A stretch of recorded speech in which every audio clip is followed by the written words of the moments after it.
ओम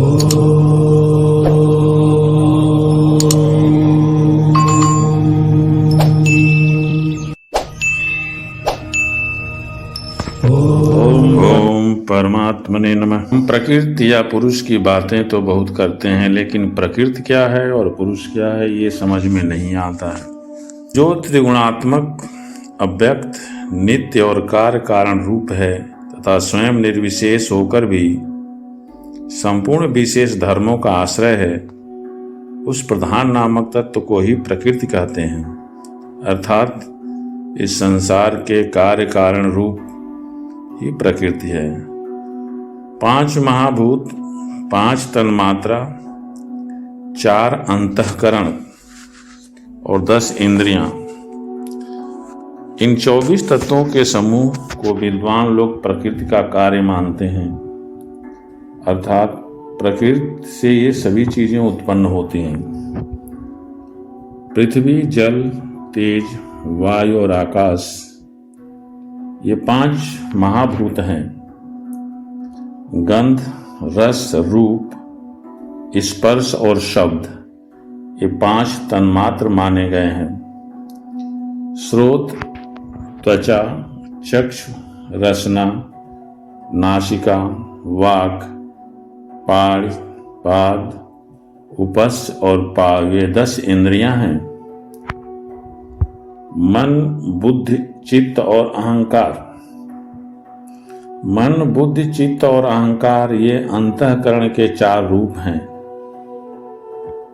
अपनी संकल्प, निश्चय, चिंता और अभिमान रूप 4 प्रकार की वृत्तियों से लक्षित होता है। इस प्रकार तत्वज्ञानी पुरुषों ने सगुण ब्रह्म के सन्निवेश स्थान इन 24 तत्वों की संख्या बतलाई है। इसके अलावा 25वां तत्व काल है।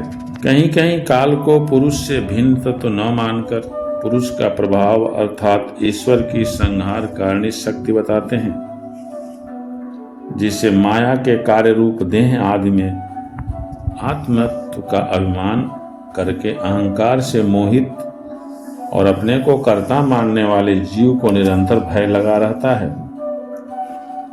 जिनकी प्रेरणा से गुणों की साम्य अवस्था रूप निर्विशेष प्रकृति में गति उत्पन्न होती है, वास्तव में वे पुरुष रूप भगवान ही काल कहे जाते हैं। अर्थात काल की प्रेरणा से ही गुणों की साम्य अवस्था रूप निर्विशेष प्रकृति में गति उत्पन्न होती है। अर्थात काल से ही सृष्टि की रचना शुरू हो जाती है। इस प्रकार जो अपनी माया के द्वारा सब प्राणियों के भीतर जीव रूप से और बाहर काल रूप से व्याप्त है, वही 25वां तत्व है। अर्थात जीव और काल दोनों ही 25वें तत्व हैं। जो परम पुरुष परमात्मा ने जीवों के अदृष्ट बस क्षोभ को प्राप्त हुई संपूर्ण जीवों की उत्पत्ति स्थान रूप अपनी माया में चिक्षत रूप इच्छा स्वरूप वीर स्थापित किया, तो उससे तेजो में महतत्व उत्पन्न हुआ। अर्थात प्रकृति और पुरुष के संयोग से ही महतत्व उत्पन्न हुआ। लय विक्षेप आदि रहित तथा जगत के अंकुर रूप इस महतत्व ने अपने में स्थित विश्व को प्रकट करने के लिए अपने स्वरूप को आच्छादित करने वाले प्रलयकालीन अंधकार को अपने ही तेज से पी गया। अर्थात महतत्व के उत्पन्न होने से सारा अंधकार मिट गया। जो सत्व गुण में स्वच्छ, शांत और भगवान की उपलब्धि का स्थान रूप चित्त है, अर्थात ईश्वर चित्त में प्राप्त होता है, उसी को महतत्व कहते हैं और उसी को वासुदेव भी कहते हैं। जिसे अध्यात्म में चित्त कहते हैं, उसी को अधिभूत में महतत्व कहा जाता है। चित्त में अधिष्ठाता क्षेत्रज्ञ और उपास्य देव वासुदेव हैं। इसी प्रकार अहंकार में अधिष्ठाता रुद्र और उपास्य देव संकर्षण हैं।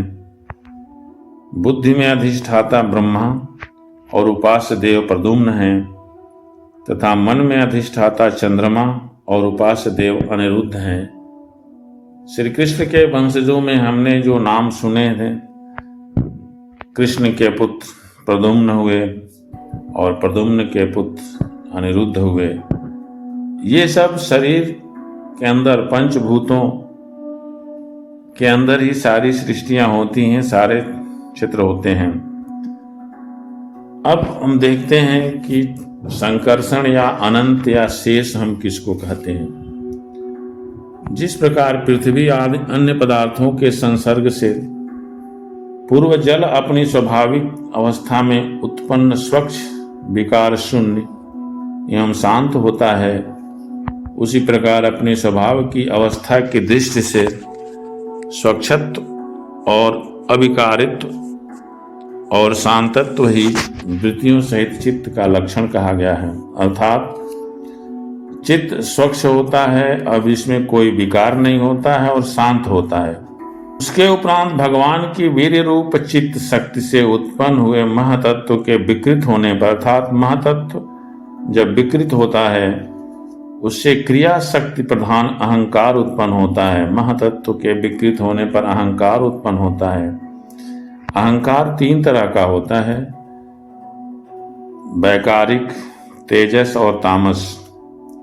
उसी से क्रमशः मन, इंद्रियों और पंच महाभूतों की उत्पत्ति हुई। इस भूत, इंद्रिय और मन रूप अहंकार को ही पंडित जन साक्षात संकर्षण नाम सहस्त्र सिर वाले अनंत देव कहते हैं। अर्थात शेष नाग इन पंच महाभूत, इंद्रियां और मन, एक सब के समूह को ही संकर्षण कहते हैं या सहस्त्र सिर वाले अनंत देव कहते हैं। अर्थात यही हमारे शरीर की रचना करते हैं, वही संकर्षण या अनंत हैं। इस अहंकार का देवता रूप से कर्तृत्व, इंद्रिय रूप से करणत्व और पंचभूत रूप से कार्यत्व लक्षण है। अर्थात कर्तापन, करण और कार्य, ये तीनों ही इसके लक्षण हैं तथा सत्य आदि गुणों के संबंध से शांतत्व, घोरत्व और मूढ़त्व भी इसी के लक्षण हैं। अर्थात तीनों गुणों के मिलने से, सत्व गुण के मिलने से शांति होती है, रजोगुण के मिलने से घोरत्व होता है और तमोगुण के मिलने से मूढ़ता आती है। 3 प्रकार के अहंकार में से वैकारिक अहंकार के विकृत होने पर उससे मन हुआ, विकृति होने पर अहंकार का, जो वैकारिक अहंकार के विकृत होने से मन की उत्पत्ति हुई, जिसके संकल्प विकल्प से कामनाओं की उत्पत्ति होती है। यह मनस्त्व भी इंद्रियों के अधिष्ठाता अनिरुद्ध हैं। योगी जन शरतकालीन नील कमल के समान श्याम वर्ण वाले इन अनिरुद्ध जी की धीरे धीरे मन को वशीभूत करके आराधना करते हैं। फिर तेजस अहंकार में विकार होने पर उससे बुद्धि तत्व उत्पन्न हुआ। वस्तु का स्फुरण रूप विज्ञान और इंद्रियों के व्यापार में सहायक होना, पदार्थों का विशेष ज्ञान करना, ये बुद्धि के कार्य हैं। वृत्तियों के भेद से संशय, विपरीत ज्ञान, निश्चय, स्मृति और निद्रा भी बुद्धि के ही लक्षण हैं। यह बुद्धि तत्व ही प्रद्युम्न कहलाता है। अर्थात निश्चय, स्मृति और निद्रा ये सभी बुद्धि के लक्षण हैं और बुद्धि को ही प्रद्युम्न कहा जाता है। इंद्रियां भी तेजस अहंकार का ही कार्य हैं। कर्म और ज्ञान के विभाग से उनके कर्मेंद्रियां और ज्ञानेंद्रियां में 2 भेद है। उनमें कर्म प्राण की शक्ति है और ज्ञान बुद्धि की शक्ति है।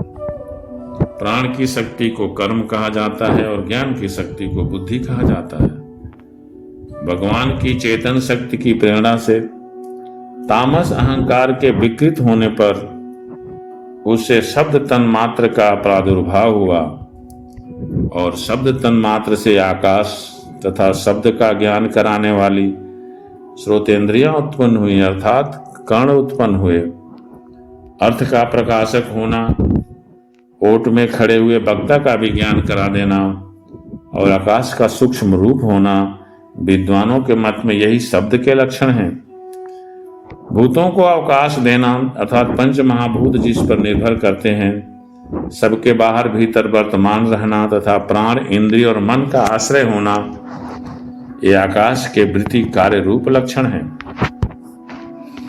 फिर शब्द तन्मात्र के कार्य आकाश में काल गति से विकार होने पर स्पर्श तन्मात्र उत्पन्न हुआ और उससे वायु तत्व तथा स्पर्श का ग्रहण करने वाली त्वचा उत्पन्न हुई। अर्थात आकाश में काल गति से विकार होने पर, आकाश के विकार होने पर, समय के साथ परिवर्तन होने पर स्पर्श उत्पन्न हुआ और इसी से त्वचा उत्पन्न हुई।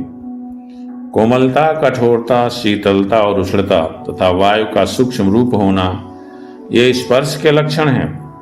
वृक्ष की शाखा आदि को हिलाना, तृण आदि को इकट्ठा कर देना, सर्वत्र पहुंचना, गंध आदि युक्त द्रव्य को घ्राणादि इंद्रियों के पास तथा शब्द को श्रोतेंद्रियों के समीप ले जाना, ये समस्त इंद्रियों को कार्य शक्ति देना है, ये वायु की वृत्तियों के लक्षण हैं। तदनंतर दैव की प्रेरणा से स्पर्श तन्मात्र विशिष्ट वायु के विकृत होने पर उसे रूप तन्मात्र हुआ तथा उससे तेज और रूप को उपलब्ध कराने वाली नेतेंद्रिय का प्रादुर्भाव हुआ। वस्तु के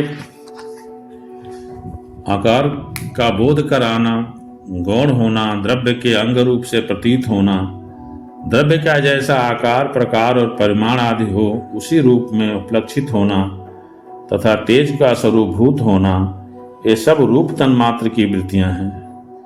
चमकना, पकाना, शीत को दूर करना, सुखाना, भूख प्यास पैदा करना और उनकी निवृत्ति के लिए भोजन एवं जलपान करना, ये तेज की वृत्तियां हैं। फिर भाग्य की प्रेरणा से रूप तन्मात्र तेज के विकृत होने पर उससे रस उत्पन्न हुआ और फिर उससे जल उत्पन्न हुआ। इस प्रकार सारे पंचभूत उत्पन्न हुए और इस तरह से सृष्टि विषयक रचना प्रारंभ हुई। शेष आगे। जय माता।